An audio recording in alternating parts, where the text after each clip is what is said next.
Hello friends, स्वागत है आपका मेरे यूट्यूब चैनल दीप क्लासेस में, जिसमें हमारा आज का टॉपिक है कृष्ण भक्ति शाखा और कृष्ण काव्य की प्रमुख विशेषताएं। आज का टॉपिक स्टार्ट करने से पहले अगर आपने हमारे चैनल को सब्सक्राइब नहीं किया है तो हमारे चैनल को सब्सक्राइब कर लें, जिससे हमारे आने वाले वीडियो की नोटिफिकेशन आप तक पहुंच सके। चलिए हम अपना टॉपिक स्टार्ट करते हैं। वैदिक साहित्य में कृष्ण की पूजा का कहीं पर भी उल्लेख नहीं मिलता, लेकिन महाभारत काल में कृष्ण पूजा होने लगी थी। 400 ईस्वी पूर्व मथुरा के आसपास कृष्ण की अवतारी पुरुष के रूप में पूजा होने लगी। आलवर भक्तों ने 7वीं-8वीं सदी में कृष्ण भक्ति का प्रबलता से प्रचार किया। उधर संस्कृत साहित्य में भी कृष्ण भक्ति का स्वरूप विकसित होने लगा था, लेकिन कृष्ण भक्ति को सर्वाधिक महत्व प्रदान करने का श्रेय श्रीमद् भागवत पुराण को जाता है। इसी ग्रंथ के आधार पर संस्कृत कवि कृष्ण भक्ति संबंधी काव्य रचते रहे। इसी संदर्भ में जयदेव के गीत गोविंद का नाम विशेष रूप से उल्लेखनीय है। जयदेव से प्रेरणा लेकर मैथिल कोकिल विद्यापति ने पदावली के रूप में आकर्षक कृष्ण काव्य की रचना की। स्वामी रामानंद मध्वाचार्य, निम्बार्क स्वामी वल्लभाचार्य, चैतन्य महाप्रभु और हित हरिवंश जैसे महान संतों के प्रभाव से भक्ति आंदोलन का विशेष गति मिली। इसमें भी निम्बार्क, चैतन्य वल्लभ और राधा वल्लभ संप्रदाय आदि ने कृष्ण भक्ति का प्रचार किया। विद्यापति से ही हिंदी में कृष्ण काव्य का आरंभ माना जाता है, लेकिन वह कृष्ण भक्त नहीं थे, बल्कि वह मुख्य रूप से श्रृंगारी कवि थे। भक्ति काल में जो कृष्ण भक्ति की लहर प्रभावित हुई, उसका श्रेय स्वामी वल्लभाचार्य को ही दिया जाता है। उन्होंने पुष्टि मार्ग चलाकर ईश्वर की अनुग्रह की याचना की। उनके पुष्टि मार्ग में अनेक भक्तों ने दीक्षा ली। सूरदास, कृष्णदास, परमानंद दास, कुंभदास, शीत स्वामी, गोविंद स्वामी, नंददास और चतुर्भुज दास अष्टशाप के प्रसिद्ध कवि हैं। तो प्रेम मार्गी सूफी कवि जायसी ने कान्हावत नाम का महाकाव्य लिखा, जिसका आधार श्री कृष्ण का जीवन है, परंतु कृष्ण काव्य में आध्यात्मिक तत्वों का समावेश करने और महान रचनात्मक आंदोलन में बदलने का प्रमुख श्रेय सूरदास को ही दिया जाता है। सूरदास का जन्म, मृत्यु और जीवन को लेकर विद्वान एकमत नहीं है। इन्होंने अपने गुरु स्वामी वल्लभाचार्य के आदेश पर वात्सल्य रस के पदों की रचना की और साथ ही राधा कृष्ण और गोपी कृष्ण की माधुर्य भक्ति का गान किया। अष्टशाप के कवियों में इनका स्थान प्रमुख है। सूरसागर, सूरसारावली तथा साहित्य लहरी इनकी प्रमुख काव्य रचनाएं हैं। कृष्ण काव्य की सभी प्रवृत्तियाँ इनके काव्य में उपलब्ध होती है। यह सौंदर्य और माधुर्य के कवि हैं। ब्रज भाषा के साहित्यिक रूप देने का श्रेय भी इन्हीं को दिया जाता है। अष्टशाप के कवियों के अतिरिक्त तुलसीदास, रसखान, प्रेम वाटिका, दान लीला, अष्टयाम तथा संप्रदाय मुक्त रचनाकार मीरा के नाम भी कृष्ण काव्य के रचनाकारों के रूप में गिनवाए जा सकते हैं। चैतन्य संप्रदाय के माधवदास, राम सहाय, सूरदास, मदन मोहन, गदाधर भट्ट तथा चंद्र गोपाल भी कृष्ण कवि हैं। राधा वल्लभ संप्रदाय के कवियों में हित हरिवंश, दामोदर दास, हरिराम व्यास, ध्रुवदास, नागरीदास आदि प्रसिद्ध अन्य कृष्ण भक्त कवि हैं। अब हम बात करते हैं कृष्ण काव्य की प्रमुख विशेषताएं। कृष्ण काव्य की सबसे पहली विशेषता है लीला वर्णन। कृष्ण भक्ति काव्य का प्रमुख विषय कृष्ण की लीलाओं का गान है। कृष्ण भक्ति शाखा में वात्सल्य, संख्य एवं माधुर्य भाव की भक्ति की प्रधानता है। यह कृष्ण काव्य के प्रमुख विषय और सरोकार है। वात्सल्य भाव के अंतर्गत कृष्ण की बाल लीलाओं, संख्य भाव के अंतर्गत कृष्ण गोपी लीला प्रमुख है। इसकी दूसरी विशेषता है भक्ति भावना। कृष्ण भक्ति का मूल आधार भगवद रति है।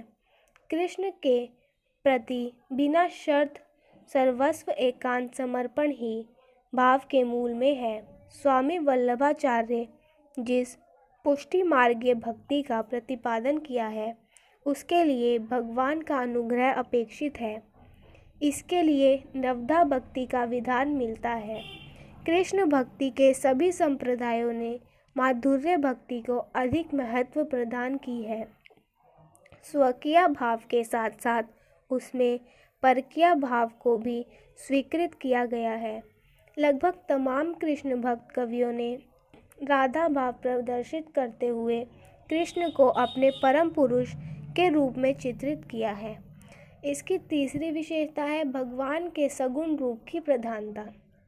कृष्ण काव्यधारा के कवियों ने भगवान के निर्गुण एवं सगुण दोनों रूपों को माना है, परंतु भक्ति के क्षेत्र में उन्होंने निर्गुण परंपरा का खंडन किया, क्योंकि निराकार ईश्वर मन, वाणी और कर्म से अगम्य है। सूरदास कहते भी हैं, अविगत गति कछु कहत न आवे, रूप रे गुण जाति जुगति बिनु नीलांबर कित धावे।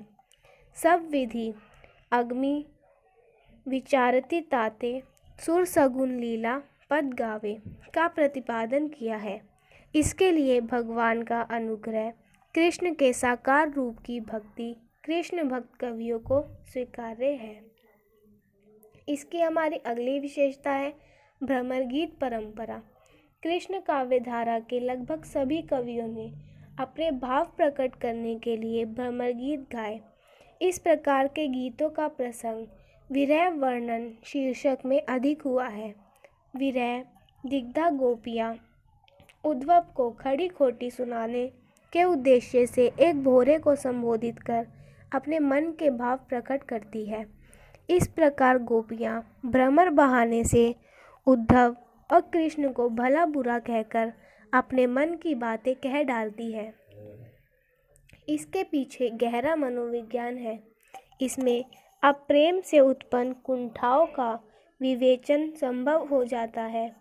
कृष्ण भक्त कवियों ने भ्रमर गीत प्रसंग का बड़ी तन्मयता एवं कुशलता से चित्रण किया है। इसकी अगली विशेषता है रस योजना।